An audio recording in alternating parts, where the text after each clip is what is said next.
Hi everybody, welcome back to my channel. My name is Selena. Today I'm going to be sharing with you what I believe is toxic about lotion, all the different toxic elements, as well as what I think is the best, most natural alternative to taking care of your skin in a healthy and non-toxic way. If you are a vegan here, you may want to skip part or all of this because I'm definitely an animal-based person when it comes to my skincare. Being on GAPS has just perpetuated a lot of that, and so skip right along if you don't think this is gonna be helpful for you. But if you are interested in finding really healthy, non-toxic skincare, this will be your video. If you haven't checked out my other videos in this series, go check them out. My hope is to provide you with really honest and straightforward non-toxic solutions to some of the most toxic things that are in our world today, especially when it comes to your household products and your personal care items. I have a lot I want to cover on the topic of lotion, so let's jump in. All right, here are the four main things that I want to talk about. These are the things I'm going to try to explain why you should avoid. I could go into so many other things when it comes to lotion. I've gone into a host of other things in other videos and given you laundry lists, but I feel like the top four things that you should avoid in lotion are going to be the most helpful for you because they're literally everywhere. So I'm going to go one by one. Some of these I've talked about more than others, and I will tell you which videos to reference in those cases, but let's start with fragrance. So fragrance, I've talked about in other videos, is pretty much terrible because it is considered an endocrine disruptor. Endocrine disruptors, you can refer to my other videos,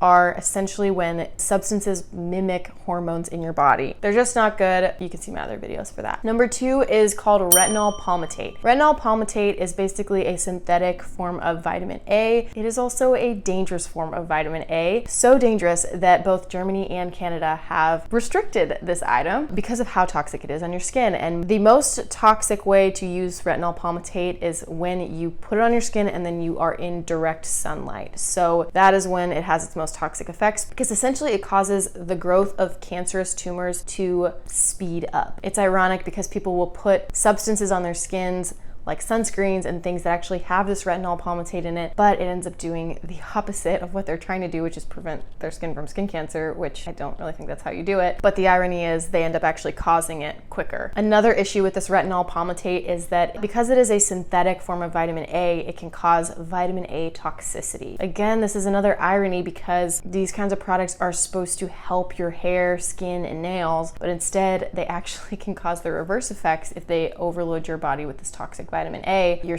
hair and your skin and your nails are actually what suffer the most. This also is in addition to gut issues, neurological issues, and liver issues, obviously, because you're adding to your toxic load. The effects on your DNA have also been noted. If you know anything about free radicals, it's basically kind of like a chemistry term for a substance's effect on your cells, your atoms in your cells. Free radicals have been known to be the cause of a lot of different kinds of chronic illnesses. This kind of product would speed up that process as well. Number three is parabens. And I've talked about this in other videos that I will link above. Parabens are essentially preservatives, and they're preservatives that are toxic. Products were not meant to be able to sit on a shelf after being highly processed for ever, essentially. But parabens can help that process pretty much go on forever. So again, I talk about that a little bit more in another video. Number four is phthalates. Phthalates. I don't actually know how to pronounce this one, you guys. If you can't pronounce stuff, don't put it on your skin and don't put it in your mouth. This product is essentially what creates that creamy consistency in lotion, which people love. And it is also what helps add to the longevity of fragrance. So it helps fragrance to last. Think putting on a little bit of lotion and you smell like a flower all day. It's not really the most natural way that's compatible with your body, but this chemical can actually help that to happen. This chemical has also been known to have really adverse effects on fertility as well as childhood development, whether it is childhood development in the womb or outside of the womb. Early interaction with this product has actually been known to cause allergies, asthma, eczema, as well as autistic-like behavior. And guys, if you've heard me talk anything about the GAPS diet, it was essentially created to heal kids of autism. Dr. Natasha Campbell-McBride used this protocol to heal her son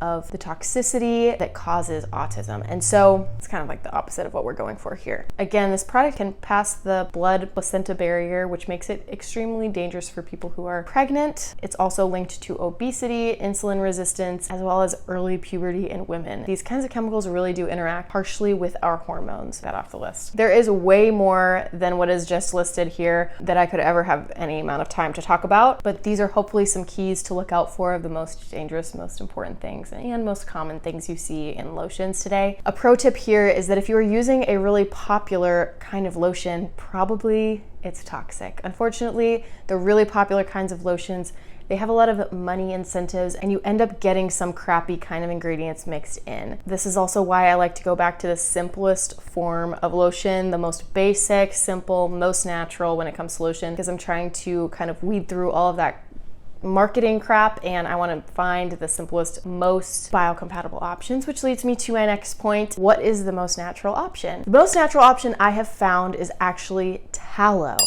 That's right, beef fat.